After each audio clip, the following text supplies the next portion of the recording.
What's up, Training Think Tank gang? Here's my very tardy, which I apologize for, critique and review of Max's Snatch video. I looked for the Coach's Eye app that you referenced in the homework video, and it appears that they don't do that anymore. They have a disclaimer saying that they're investing in other technologies. And I'm a PC user, which means that I cannot figure out how to get QuickTime on my PC. So I'm gonna do this an old school way, and I'm just gonna prop this right here. Also, I don't do any virtual coaching, so this is new to me, doing a video critique. I normally just have my athletes in person, but I'm gonna prop this puppy up right here.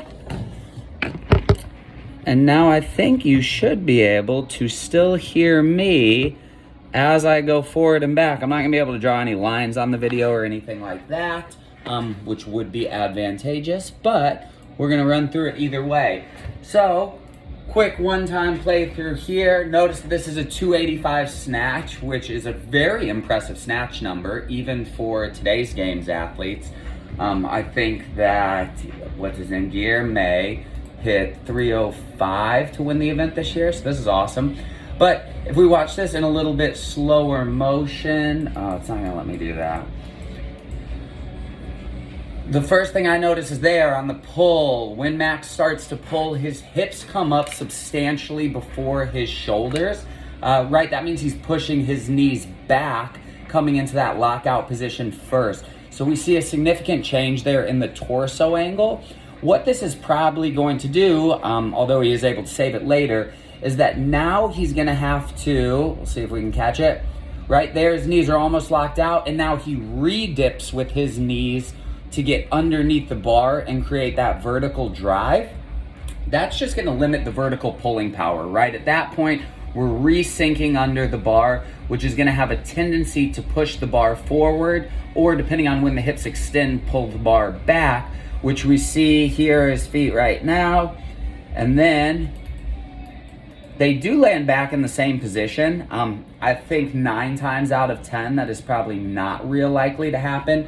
When we get those hips coming up too high, most frequently that will result in pushing the bar forward as we extend. Then we see the bar is a little far back, almost dips out behind his head as he stands it up. It's still a relatively stable upright position. As we come to the lockout or near lockout, the foot moves. I don't know if it'd be a no rep in a competition setting, but he definitely finished the lift. Just got excited here. The one thing I would say is maybe a little bit more powerful bar slam and celebration at the end, I'd like. Hold on, where'd this video go? All right, let's look at it one more time. So here, you see a solid setup. Can't really see where the bar is positioned over the foot, but it looks like it's probably all right. We get the hips down, nice upright chest, eyes are forward in front of us, solid. Yeah, really the big critique I see here is that those hips come up far too quickly. We don't maintain the torso angle as we begin the pull, which means, again, we have to re-dip under the bar. We do hit some really good extension there, it looks like, even though I can't watch it in slow-mo at the top. But now we're way too far back behind the bar, almost doing the limbo, having to dive back under. So what I would probably prescribe for that, if it was an athlete of mine, is some no-no snatches, right? So snatches where we have to keep those feet planted.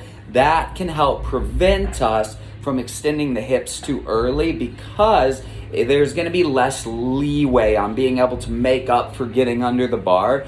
Catalyst Athletics, I think it's called Catalyst Athletics, is an Instagram account. It's Greg Everett, who coaches Maddie Rogers. He actually did a video on this relatively recently on how, right, we don't need to push the knees back out of the way of the bar. So that's something I'd probably send to the athlete to watch, because no doubt Greg Everett is a much better Olympic lifting coach than I am.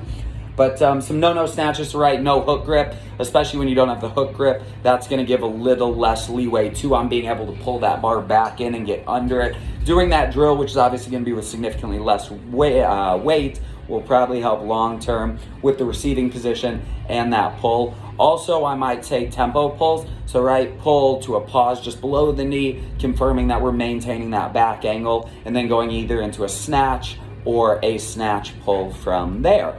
That is my critique of Max's snatch. That being said, if I could snatch 295, I would be one happy motherfucker. So thank you for watching and have a wonderful day.